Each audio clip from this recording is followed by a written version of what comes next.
Noble Sissle. It was thought that he would be a minister one day like his father, but he was basically a singer.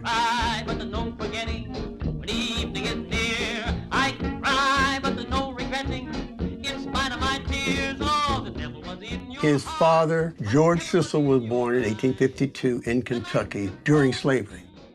They were all a part of the Cecil plantation, so everybody had that name. When emancipation came, his father became the minister in the group, and they formed a church. His father said, well, I can't have the same name as the whole congregation. And he made up this spelling, S-I-S-S-L-E. Once they realized that he could sing, Noble Sissle, his son, is singing there. And he loved it because he just had this natural voice, but he also was a little showman, too. Noble Sissle, like a lot of Americans in the late 19th century, was born in a sort of rural situation that was slowly becoming a city. It was on the outskirts of Indianapolis.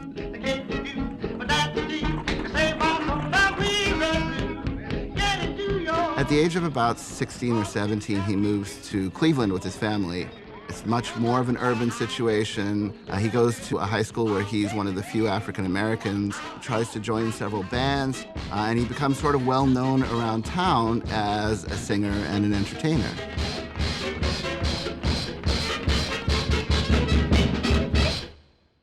He gets out there doing the one thing he does well, and that is sing.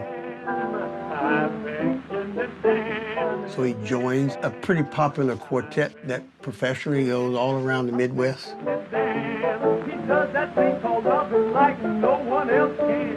He's got such a pleasing line. By this time, he met U.B. Blake.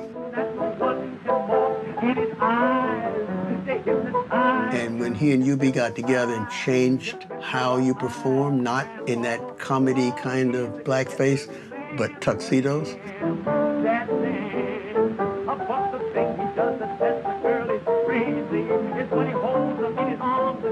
Then he's drawn like a magnet to Harlem. Harlem in the 1910s was really the cultural capital of the country. Many of the great entertainers, many of the great writers, stars of music at the time were all moving to Harlem.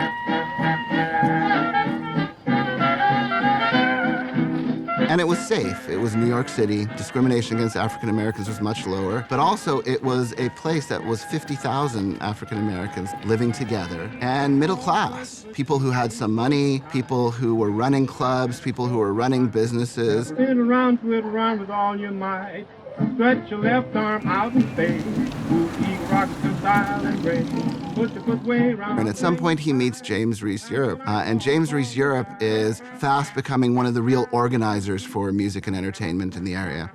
Once he met Jim Europe, he became more of a business person, keeping the affairs together, getting musicians where they're supposed to go, direct the band a couple times, helping Jim Europe's organization.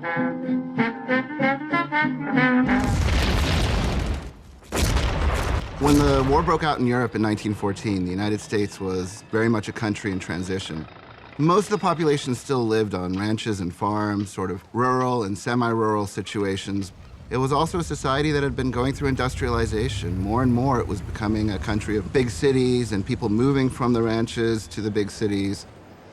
It was also a very racially segregated society still. The sense of an American nation was not very strong. There was a big debate going on between W.B. Du Bois and folks in the NAACP. Why should we fight, considering what we're going through in America? I mean, we're 40-something years from emancipation. W.B. was saying, we need to go. This is a chance to show the world that we are Americans despite all of this. Finally, they got a National Guard unit in Harlem after all kind of fighting to get a unit there. And Jim goes down and signs up to be a machine gunner. Then he goes back to the office and announces to my dad, I just went and signed up. You need to join too, because we need to put this band together, because it's what's after the war I'm looking at. James Reese Europe convinced Noble Sissle to join the National Guard. And he did so because he saw the National Guard as a place where manhood could be developed. And he wanted young black men to be able to go to a place for developing themselves physically, musically, professionally. They see it as an opportunity. In fact, they immediately start going around trying to recruit others to join the band. Jim Europe took it one step further. We're going to take our music over there. And he says, we need to go to Puerto Rico because there's some fantastic musicians down there. And Jim went down there with my dad and recruited about 17 or 18 Puerto Ricans who came to New York and joined the army to go to the war, to play. So Noble Sissle and a number of other entertainers are members of the National Guard, and the war breaks out, and the United States joins in 1917. This is just a band, but they need like 5,000 or 6,000 to make up this regiment. Once they got the full complement of people, they went to South Carolina to train weapons and everything. So it's in Spartanburg, South Carolina, that Noble Sissle really experiences his first racism as a soldier. On a Sunday, Jim Europe used to tell my dad, go down to the newspaper stand and buy every paper that's got New York written on it. So my dad went into a newsstand. A gentleman came up behind him and knocked his cap off and said, hey, N-word, don't you know to take your cap off? Then my dad said, but you know, that's Uncle Sam's cap. And the guy said, yeah, but you're not going to put it on. He's immediately jumped upon and actually beaten quite a bit by a number of the patrons there. And at that point, the other soldiers get really mad. And so a group of soldiers, both African-American and white New York soldiers, decide that they are not going to take this from the people in the town. Jim Europe, being an officer, saw that. He got in a Jeep, came around and stopped those guys, called them to attention, about face, marched them back. Now, what to do? Well, let's just stop all of this rehearsing and practice. Let's go back to New York. So they get back to New York. What to do with them? They haven't finished their basic training. So then they said, well, let's just put them on a boat right now because the division's not ready, but we got to get them out of here. They put them on a boat, ship called the Pocahontas. It broke down at least twice before it even left the New York harbor, but it made it to France.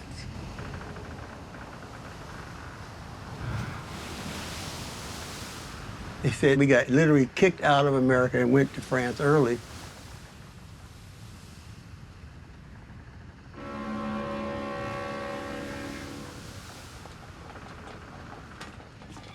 And when that ship landed, that made the first African American to land in France on New Year's Day, 1918. They arrive at the port of Saint-Nazaire, but the port isn't big enough. So almost immediately, these African-American soldiers are turned into laborers, helping to enlarge the port. And they actually work there for several months as laborers and later stevedores carrying goods off of the ships that are arriving. But at a certain point then, they're actually turned over from being essentially a labor unit into going towards the front line. There was no American unit they wanted to put them with. They didn't want to put them to the white units, and there were no other black units. So let's attach them to a French division. But we got to get rid of this 15th National Guard. So they assigned them the number 369. So they fought in French uniforms, and they fought with French equipment. At that point, the band begins touring all over France, play for dignitaries, for soldiers, officials, prisoners of war. And as they do so, they're immensely popular. Here's my dad as a vocalist playing with this great band, but putting that sound that they've been playing in New York. The French could not believe the sound they were hearing. And at certain points then, the band comes back and actually joins the unit on the front lines. When Noble Sissle is at the front, his unit are in trenches. They're being shelled. They're directly facing the Germans across no man's land. They are essentially infantrymen, the real sort of largest, most extensive experience of American military men in the war. It was the fighting men who raised so much Cain over there, and the Germans say they just won't stop. They're like from hell. So they got this name, the Hellfighters. The Harlem Hellfighters are well known for several reasons, but one is that they were one of the most successful army units sent over to France.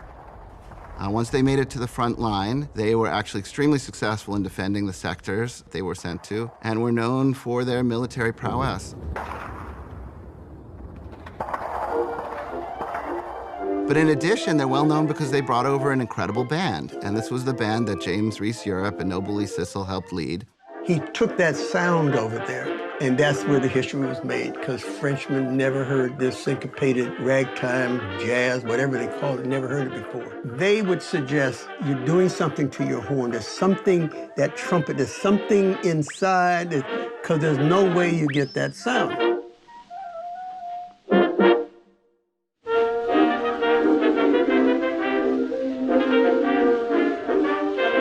In fact, they are the composers of some of the great songs that really typify the war. My dad would say, we heard Jim and got gas, and he's back at the hospital. I get into his room, and he's sitting up there writing some lyrics. He said, Sissle, I just got an idea about being on patrol in no man's land. And that's the song that they wrote. Out in no man's land, there's a million weapons. What they would do is, Jim played the piano. The band would make the sounds of machine guns, and my dad is singing this song, and he's running across, ducking us, going under barbed wire. He's acting out and singing this song. There's a million weapons coming, look out! Hear that roar, there's one more, and fast. And that became a very big hit, so the French wanted to see that performance. With those hand grenades, and machine gun, holy space. Alert, gas, put on your mask, adjust it correctly and hurry up fast. Drop, there's a rocket for the March barrage. Down, hug the ground close you can, don't stand. And that jazz, that musical and blues legacy really became central to the way that French culture reoriented itself, so that in the 20s and 30s, African-American musicians were incredibly popular in Paris and in France generally. That's really started by this band that James Reese Europe and Noble Sissle helped lead. Don't fear, all clear, that's the life of a soul when you take a patrol. Out in no man's land, ain't it grand? Out in no man's land, ain't it grand?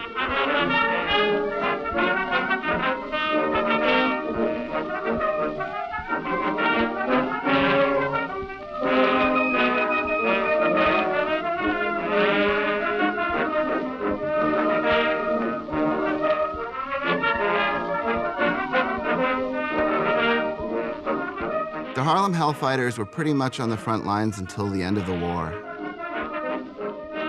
They came back to New York, and there was an enormous parade for them.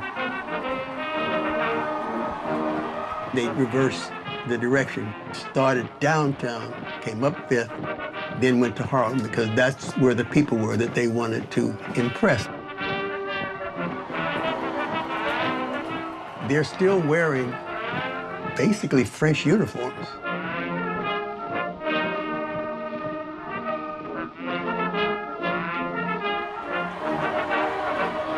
When they got back, all of their notoriety got to New York before they did.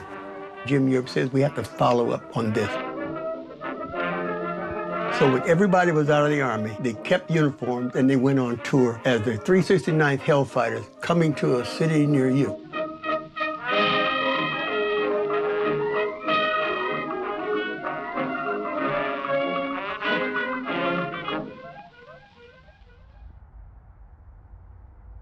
The United States was transformed by World War I in a number of ways. We had really become an industrialized society through this war effort. At the same time, there was a growing sense of an American nation. We had done this together. We'd been in this effort together. But it was also divisive in some ways, because at the end of the war, veterans came back, and there was something of an economic downturn, and questions of class became even more present. And especially also in terms of race. African Americans coming home as soldiers, were they coming home as men who had proven themselves and would now get more rights, or were they coming home and displacing white workers who had taken those jobs while they had been away? With childhood scenes unfolding, oft times I stand a-holding. And these culminated in a number of incidents in which white citizens attacked African American communities, and in some cases, returning soldiers. From silent meditation, I drift in conversation with my little baby shoes. Then in the hush-a-bye, old baby ways, we talk about a rock-a-bye. There were numerous losses, a lot of people killed through these actions. With little baby shoes. It was undoubtedly one of the tensest moments in the history of race relations in the United States. You were the only two pals that I had. When boys would chide me, you'd always guide me safely back home, just a screaming for Dad. Little baby shoes. So a lot more division, but also a new sense of unity. And these two things kind of push against each other. And though you're graceless and laceless and tattered and torn. When Noble Sissle comes back from the war, he settles in Harlem again. It's really his home, and he becomes a really well-known entertainer. Be good on Sunday, raise up the devil on Monday. He plays at the Horseshoe Club and the Diamond Club. The Cotton Club, the Apollo, he played those places. In fact, for a while there, when he was playing at the Horseshoe Club, he was called the unofficial mayor of Harlem. Oh, you can't get to heaven, you can't get to heaven that way. If you like me like I like you. And it's from that that he moved, I think, really into other forms of entertainment. I left Frisco Cape, swinging on that Golden Gate. When Kansas City kitty smiled at me. He put on a play that helped trigger the Harlem Renaissance. When Shuffle Along made it on Broadway, that brought African Americans back to legitimate theater, because before that it was just minstrel. When that play got their success, within a year there were 9 other African American plays. Shuffle Along, to me, was the true beginning of his legacy.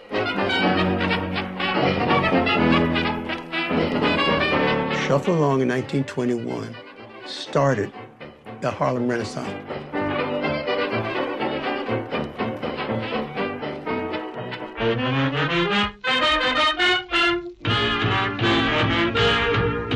So between the 30s until the big band era ends in the 50s, he is Noble Sissle, international orchestra leader. Got the bench, got the park, got a nook, nice and dark, got 'em all, but I haven't got you, baby. Got a cute bungalow where the red roses grow. When Martin Luther King won the Nobel Peace Prize, they had the big reception at the 369th Armory. I remember meeting Martin Luther King because I was like standing next to my dad when he came by. My dad always just spoke so much of it, but I'm living in the South and I'm seeing all of these conditions. My dad knows about it, but he lives in New York and they're in a whole other world. They know how African Americans are being treated, but they don't know the day-to-day things that just happen because you're black. My dad's era, people would say, so what? They've been doing like that for years. We need to keep going. It's down there. You know, New Yorkers say, it's down there. Dr. King would address these things. He said, no, we're going to fight for this. So he goes to protest, he goes to jail and everything.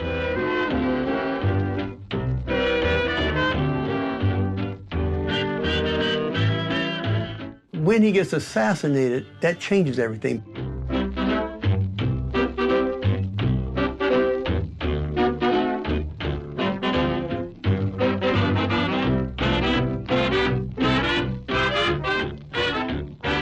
For 30 years, my dad was president of the Negro Actors Guild in New York. And their mission was to get African Americans into jobs, Broadway, TV, whatever. So he was on the front line trying to open those doors. People like Sidney Poitier and Harry Belafonte, they were all young guys coming through.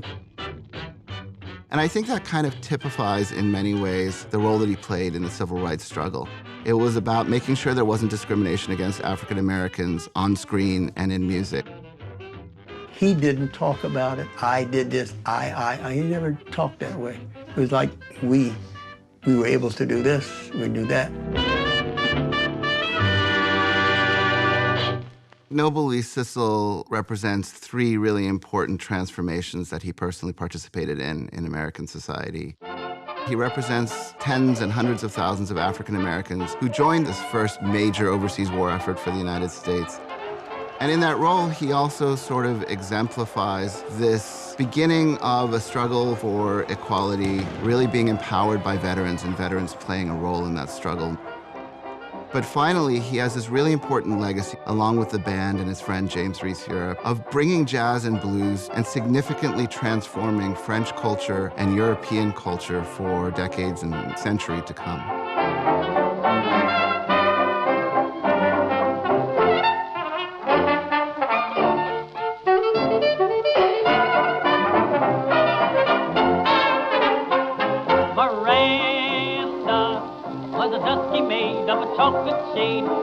Every time I've seen his band play, he has a male singer and a female singer. My dad would start the band off, and then he's circulating the facility all night long, and he's socializing with everyone.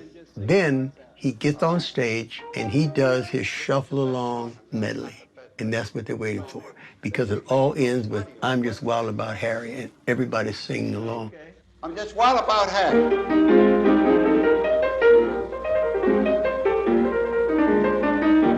There's just one fellow for me in this world. Harry's his name, that's what I claim. For every fellow there must be a girl, and I found my mate by goodness of fate. And I'm just wild about Harry. Harry's wild about me. The heavenly glimpses of his kisses fill me with ecstasy. He's sweet like chocolate candy, sweeter than the honey from the bee. That's why I'm just wild about Harry, and Harry's wild about, can I do without Harry's wild about. Look out, I'm gone now, gone. Go ahead. Oh.